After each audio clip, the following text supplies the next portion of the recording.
Good morning, students. Once again, I welcome you all on online classes of Jamna Christian Junior High School. I am your history teacher. So, students, today we will start new chapter, chapter number 3. It is on page number 25, and the chapter name is The Birth of Prophet Muhammad and Spread of Islam. First topic is region influencing medieval India. The medieval period in India, stretching roughly from 8th to the mid 18th century CE. For a comprehensive understanding of Indian history during the medieval period, it is necessary to know something about the countries that influenced India. The major regions that influenced Indian history were West Asia, Central Asia, and Europe. The advent of Islam. In 570 CE, an event that radically altered the course of the world history took place in Makkah, a small town in Arabia. Makkah is in Arabia, where the birth of Prophet Muhammad, the founder of Islam. Prophet Muhammad born in Makkah, and he is the founder of Islam. Muhammad was orphaned at a very early age and was brought up by his uncle. He helped his uncle in trading business and traveled far and wide with caravans. During his travels, he came in contact with Christians and Jewish and was impressed with their religious beliefs and practices. The Arabs at the end were divided into numbers of tribes that were constantly at war with one another. Their lives were hard and were poor. They were also suspicious and believed in numerous gods whose images they worshipped. As Muhammad grew older, he spent a lot of time in prayer and meditation in a cave in the mountains. Around 6610 CE, he had a vision of angel Jabrail means Jabrail, who revealed God's divine message to him. Gabriel has given God's message to Prophet Muhammad. Muhammad, the Prophet, carried the word of God, Allah, to the people of Makkah. He declared that Allah was and only God and Muhammad his prophet. What Muhammad declared? That there is only one God and that is Allah. A new religion called Islam was born. Then the new religion Islam was born. The word Islam means submission. The followers of Islam, Muslims, are those who submit to the will of Allah. The teaching of Muhammad were recorded in Quran, the holy book of Muslims. Do you know the holy books of Muslims? It is Quran. Muhammad forbade idol worship and stressed the importance of good and kind behavior. His teaching angered the rich Arabs and Muhammad and a small band of followers were forced to shift to Medina in 622 CE. Muhammad's move from Mecca to Medina is known as Hijrat. The Muslim calendar name is Hijri, began from that year. The people of Medina welcomed Muhammad. Within 10 years, he had won considerable support.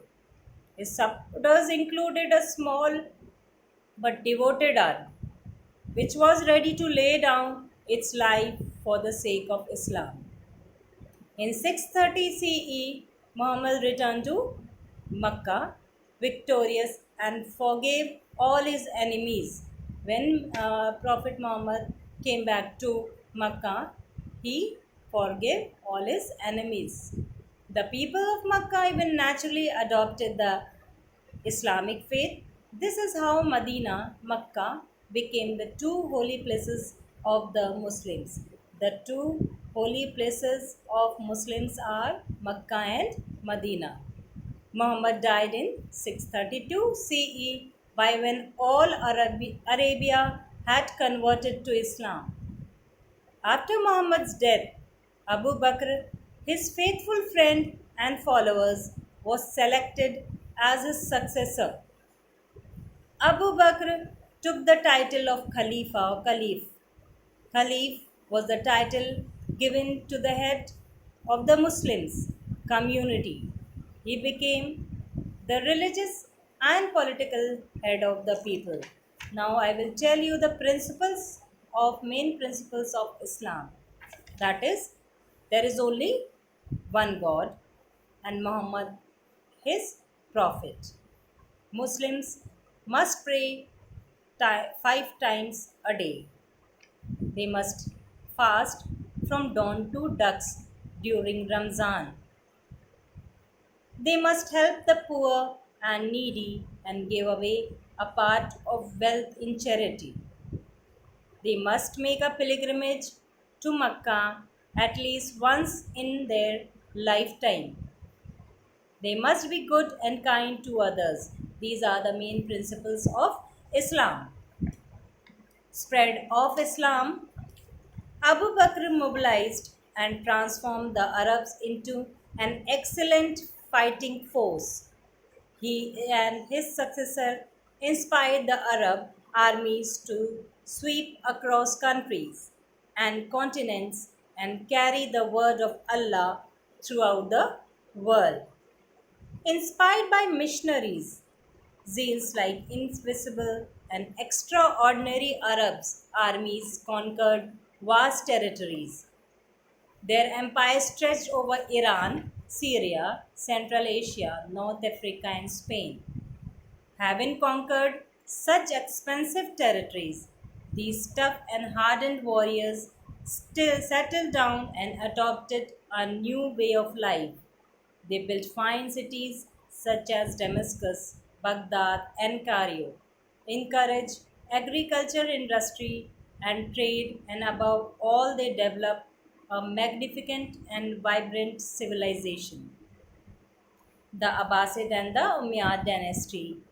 The greatest intellectual and cultural excellence was seen during the reign of the Abbasid Caliphs. The Umayyad Caliphs, who preceded the Abbasids, had established a capital at Damascus. The Abbasid shifted the caliphate from Damascus to Baghdad. For the next 150 years, the Arab Empire under the Abbasid emerged as one of the most powerful, prosperous, and enlightening region in the world. The Arabs absorbed and assimilated the best of what other cultures and civilizations had to offer in terms of ideal skills and scientific knowledge. Muhammad had advised the Arabs to pursue learning. One of the Abbasid caliphs established a house of wisdom at Baghdad to translate into Arabic the collective wisdom of various ancient civilizations, such as the Greek, Byzantine, Egyptian, Chinese, Indian, and Persian civilization.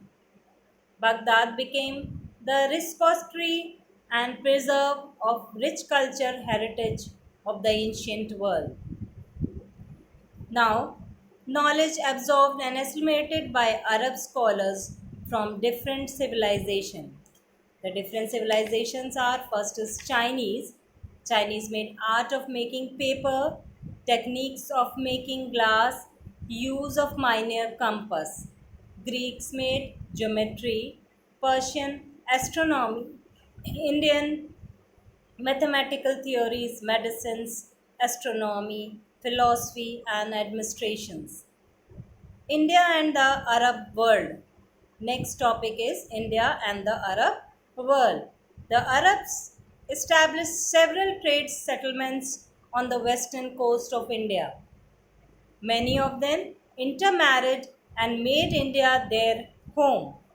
Indians trade used Arab merchants' ships to transport their goods to the Western world in exchange for Indians' muslin, pepper, indigo, etc. The Arabs brought luxury items and fine Arabian horses to India. Islam spread to Southeast Asia through Arab traders. The old Hindu kingdoms of Malaysia and Indonesia declined and were even naturally replaced by Muslim dynasties. India's contact and influence in this region gradually waned. In 1712 CE, an Arab expedition under Muhammad bin Qasim defeated the ruler of Sindh and occupied the entire province. The occupation of Sindh ended the death of Muhammad bin Qasim. The Arabs could not spread their influence to other parts of India because the Rajputs were too strong. Or, according to some historians, the spirit of exclusiveness among the Indians made them reject foreign cultural influence. According to Muslim scholar Al-Biruni, the Indians believe that no other country on earth but there had any knowledge of science. They don't have the knowledge of science, they declared. Hence, they were generally not respected to the rich treasure of Arabic learning and civilization. The Arabs, on the other hand, learnt a great deal from the ancient Indian civilization. Knowledge of Indian mathematics, medicine, astronomy, philosophy, and the art of administration were assimilated by Arabs, leading to further enrichment of Arab civilization and culture. The Turks, by the 9th century CE, the power of caliphs declined, and the Arab Empire split into a number of independent kingdoms. Two independent states established by the Turks in Central Asia were Ghazni and Ghor. The Turks were originally nomadic tribes who adopted Islam as their religion. It was they who even naturally established a Muslim empire. Now I will tell you about values and skills. India is a land of diverse culture. We must respect different cultures and should try to observe and assimilate the best of what other cultures have to offer in terms of ideas, skills, and knowledge. This will help us enrich our lives. Did you know the Silk Route or road was an accident trade route connecting China with the Middle East and the Roman Empire? The Silk Road was not a trade route that exists solely for the purpose of trading in silk. Many other commodities were also traded, including gold, ivory, exotic plants, and animals. So, students, this chapter ends here, and on page number 28, important words are written. Write important words in your copy, and on page number 30, write down match the following in your copy. Thank you, students. Have a nice day. Stay safe at home.